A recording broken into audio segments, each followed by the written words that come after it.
How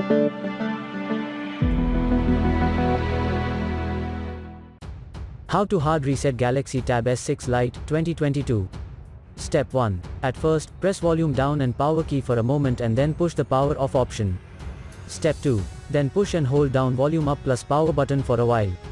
Step 3. Let go of all held keys when the Samsung logo appears and wait till the recovery mode pops up on the screen.